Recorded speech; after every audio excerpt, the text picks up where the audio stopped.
నమస్తే మేడం. నమస్తే అండి. మేడం మనం అంటే నార్మల్‌గా వినే పేర్లు పీసీఓడి, పీసీఓఎస్ ఇది రెగ్యులర్‌గా వింటుంటాం. అవును. సో, ఈ మధ్యన రీసెంట్‌గా పీఎంఓఎస్ అని చెప్పేసి ఈ వర్డ్ ఎక్కువ వింటున్నాం. అసలదంటే ఏంటి మేడం? అదెందుకొస్తదసలు? పీసీఓడికి, పీసీఓఎస్‌కి, పీఎంఓఎస్‌కి పెద్ద డిఫరెన్స్ ఏం లేదండి. అన్నీ ఒక మోడిఫైడ్ టర్మ్ అనమాట. అంటే ఓల్డ్ డేస్‌లో పీసీఓడి అనేవాళ్ళం. యాహ్! దాని తర్వాత ఒక 5, 10 ఇయర్స్ తర్వాత అంటే అడ్వాన్స్ టెక్నాలజీ ప్రకారం పీసీఓఎస్ అనేవాళ్ళం. ఇప్పుడు ఆ పీసీఓఎస్‌ని పీఎంఓఎస్‌గా మోడిఫై చేసాం. అంటే poly endocrine metabolic ovarian syndrome అనమాట. పీసీఓడి అనుకోండి ఓన్లీ ఓవరీస్‌కి సంబంధించిన డిసీజ్ మాత్రమే అని కన్సిడర్ చేసేవాళ్ళు ఇంతకుముందు. దానికి పీసీఓఎస్‌కి ఎందుకు మోడిఫై చేశామంటే ఇది ఒక ఓవరీస్‌కి మాత్రమే కాదు. ఇదొక సిండ్రోమ్ అనమాట. ఒక గ్రూప్ ఆఫ్ సింప్టమ్స్ ఉంటాయని చెప్పేసి పీసీఓఎస్‌కి అనేవాళ్ళు. ఇప్పుడు ఓకే. పీఎంఓఎస్‌ని ఎందుకు చేశారంటే పీఎంఓఎస్ అంటే మెటబాలిక్ సిండ్రోమ్ కదా! అంటే ఇది ఓన్లీ ఫీమేల్ రీప్రొడక్టివ్ సిస్టమ్‌కే కాదు ఇతర ఆర్గాన్స్ ఓన్లీ మెటబాలిజం అన్నిటికి అఫెక్ట్ చేస్తుంది. అందుకనే దీన్ని పాలీ ఎండోక్రైన్ అంటే హార్మోన్ రిలేటెడ్, మెటబాలిక్ అంటే బాడీలో జరిగే ఫంక్షన్స్ రిలేటెడ్, ఇంకా దాంతో పాటు ఓవరీస్‌కి ఇంకా ఇతర సింప్టమ్స్ అన్నీ కన్సిడర్ చేసి పీఎంఓఎస్‌గా కన్సిడర్ చేస్తున్నారు. అంటే okay. Poly endocrine metabolic ovarian syndrome కిందకొస్తుంది. ఓకే. డిఫరెన్స్ ఏం లేదు. పీసీఓఎస్ లాగే ఇది కూడా. కాకపోతే కొన్ని సింప్టమ్స్ ఎక్స్‌ట్రా యాడ్ అయినాయి. అంటే మెటబాలిక్ ఓవరాల్ బాడీని ట్రీట్ చేస్తాం పీసీఓఎస్ అంటే అనే ఓకే. విధంగా జరిగింది. హుహు. ఇది ఎందుకొస్తుందని చెప్పాలంటే నార్మల్‌గా పీసీఓఎస్ ఏమనేవాళ్ళం మామూలుగా hormonal imbalance, yeah! Life style హ్మ్. డిసార్డర్ అని చెప్పేవాళ్ళం. కానీ ఈ పీఎంఓఎస్ అనేది ఒక ఇన్సులిన్ రెసిస్టెన్స్ వల్ల డెవలప్ అవుతుంది. ఒక 100 మంది ఫీమేల్ కేసెస్ తీసామనుకోండి. ఆ 100 మందిలో ఆల్మోస్ట్ 70-80% మెంబర్స్‌కి పీఎంఓఎస్ కామన్‌గా ఉంటది. హ్మ్. ప్రెజెంట్ ఉన్న డేస్‌లో. ఎందుకంటే మనం తినే లైఫ్ స్టైల్ హ్యాబిట్స్ వల్లనే.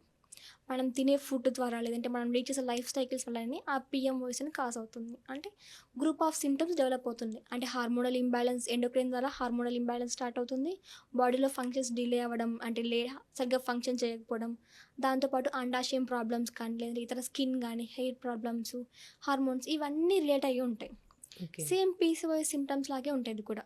పీసీఓఎస్‌లో ఏవైతే హార్మోనల్ ఇంబాలెన్స్ ఉంటుందో యాక్నే రావడం కానీ, హెయిర్ ఫాల్ రావడం, లేదంటే ఫేస్ పైన ఎక్సెసివ్‌గా హెయిర్ గ్రోత్ అవ్వడం, ఇవన్నీ కూడా పీఎంఓస్‌లో కూడా చూస్తుంటాం. అంటే సేమ్ నథింగ్ బట్ సిమిలర్ టర్మే ఇది ఓకే. కూడా. హుహుహు. ఇంకా ఇది కామన్ ఏజ్ గ్రూప్ వచ్చేసి ఏ ఏజ్‌లోనే రావచ్చు. సపోజ్ చిన్న పిల్లల్లో గానివ్వండి, చిన్న పిల్లలంటే అప్ టు మెనార్‌కీ తర్వాత, ఫస్ట్ మెన్సెస్ తర్వాత నుంచి ఓకే. వాళ్ళలో కానీ, లేదంటే మిడిల్ ఏజ్‌లో 20-30 ఇయర్స్ ఉన్న వాళ్ళు, అడ్వాన్స్డ్ ఏజ్‌లో 35+ ఉన్న వాళ్ళలో కూడా ఎప్పుడైనా రావచ్చు. అంటే మెయిన్‌గా మనం లైఫ్ స్టైల్స్ వల్లనే కాజ్ అవుతుంది కాబట్టి, ఏజ్‌తో సంబంధం లేకుండా ప్రతి ఒక్కరిలో కామన్‌గా చూస్తుంటాం. సింప్టమ్స్ ఏమున్నాయంటే, పీసీఓఎస్ ఉన్న వాళ్ళకి ఏం సింప్టమ్స్ ఉంటాయి మామూలుగా? పీరియడ్స్ ఇర్రెగ్యులర్‌గా ఉంటాయి. సేమ్ పీఎంఓఎస్‌లో కూడా అంతే. ఇది హ్మ్. ఒకటే డిసీజే కాకపోతే టర్మినాలజీ మారిందంతే. ఓకే. వీళ్ళకి పీరియడ్స్ డిలే అవుతుంటాయి. కొంతమందికి పీరియడ్స్ రెగ్యులర్‌గా వచ్చా కూడా ఎగ్ రిలీజ్ అవ్వదు. అందరూ ఏమనుకుంటారు మనం ఎంతసేపు పీరియడ్స్ పైన కాన్సంట్రేట్ చేస్తాం. ప్రీవియస్ వాళ్ళకి ఏదైనా ప్రాబ్లమ్స్ ఉన్నా కూడా వాళ్ళకి ఏమవుతారు, వాళ్ళకి ఆ ప్రాబ్లమ్‌తో సొల్యూషన్ అవసరం లేదు. పీరియడ్స్ రెగ్యులర్‌గా కావాలంతే. ఒక ఎగ్జాంపుల్ చెప్తాను. ఒక 30 ఇయర్స్ ఉన్న ఒక లేడీ హ్మ్. రీసెంట్‌గానే మాకు హాస్పిటల్‌కొచ్చారు. ఆమె ఏం చెప్పా ఆమెకొక బాబు ఆల్రెడీ ఉన్నారు. హ్మ్. సెకండ్ ప్రెగ్నెన్సీ కోసం ట్రై చేస్తున్నారు. కానీ ఆమెకి ఏంటి పీసీఓఎస్ స్టార్ట్ అయిందనమాట అప్పటికే. హ్మ్. ఆఫ్టర్ డెలివరీ తర్వాత. ఆమె ఏంటి పీరియడ్స్ సరిగ్గా రాలేదనుకోని పీరియడ్స్ కోసం టాబ్లెట్స్ యూజ్ చేస్తుండేవారు. అంటే హార్మోన్ టాబ్లెట్స్ యూజ్ చేసింది. ఆ హార్మోన్ టాబ్లెట్ ఒక 3, 4 మంత్స్ యూజ్ చేశారు. ఫిఫ్త్, 6 మంత్స్ నుంచి ఆమెకి సైకిల్స్ రెగ్యులర్‌గా వస్తున్నాయి. ఆమె ఏమనుకుంది సైకిల్స్ రెగ్యులర్‌గా వస్తున్నాయి కదా! నాకు పీసీఓఎస్ తగ్గిపోయింది. ఇంకేం ప్రాబ్లమ్ లేదని ఫీల్ అయిపోయింది ఆమె. హ్మ్. అంటే ఎంతసేపు అప్పుడు చూసేది సైకిల్స్ పైన చూస్తాం. పీరియడ్స్ రెగ్యులరా కాదా అని చెప్పేసి. కొన్ని రెగ్యులర్ పీరియడ్స్ ఉన్నా కూడా ఎగ్ రిలీజ్ అవ్వదు. యాహ్! అది మర్చిపోవడం జరిగింది. సో, ఆమె సెకండ్ ప్రెగ్నెన్సీ కోసం ఎంత ట్రై చేస్తున్నా ఇంక ప్రెగ్నెన్సీ డిఫికల్ట్‌గా ఉంటది. ఎందుకంటే సైకిల్స్ రెగ్యులర్‌గా ఉన్నా అవి యాన్యులేటరీ సైకిల్స్ అంటాం. హ్మ్. ఎగ్ రిలీజ్ అవ్వని సైకిల్స్ అంటాం. హ్మ్. కొంతమంది డౌట్ రావచ్చు. ఎగ్‌కి, సైకిల్స్‌కి ఏం సంబంధం? అంటే సంబంధం హ్మ్. ఉంటది హ్మ్. కదా! హ్మ్. సైకిల్స్ ఉన్నాయంటే ఎగ్ కరెక్ట్‌గా రిలీజ్ అవ్వాల్సిందే కదా! అని చెప్పేసి. దీనికి ఎలాంటి సంబంధం లేదండి. ఎగ్ రిలీజ్ అయినా, రిలీజ్ అవ్వకపోయినా కూడా హార్మోన్స్ ద్వారా ఆ ఎండోమెట్రియం షెడ్ అయిపోతుంది. ఓకే. దాని ద్వారానే పీరియడ్స్ వస్తూ ఉంటాయి. అందుకనే సైకిల్స్ పరంగా కాదు, సైకిల్స్‌లో ఎగ్ రిలీజ్ అవుతుందా లేదా? లేదంటే ఇంకా సింప్టమ్స్ ఏవైనా ఉన్నాయా? హ్మ్. స్కాన్ చేయడం మంచిది.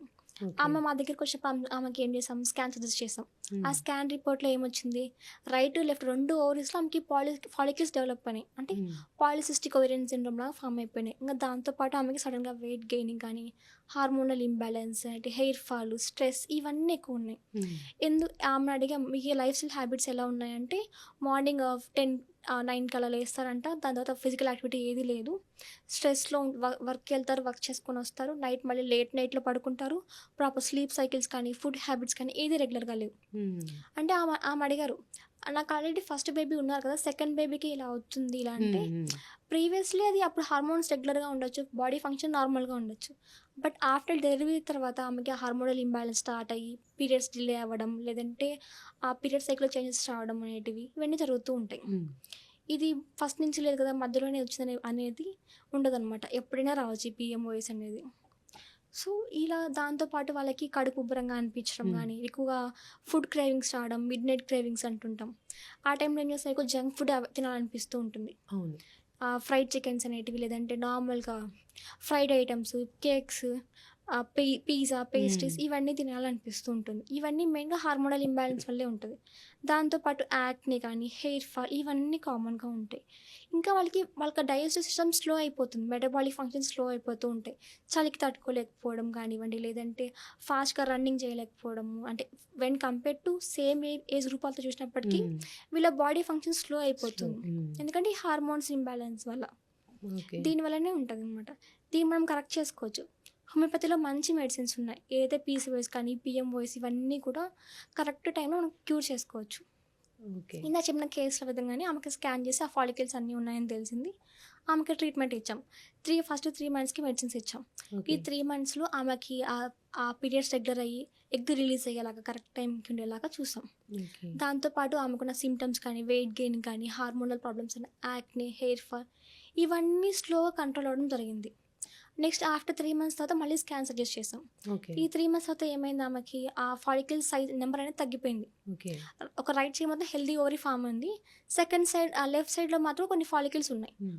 నెక్స్ట్ 3 మంత్స్ మళ్ళీ కంటిన్యూ చేయమని చెప్పాం.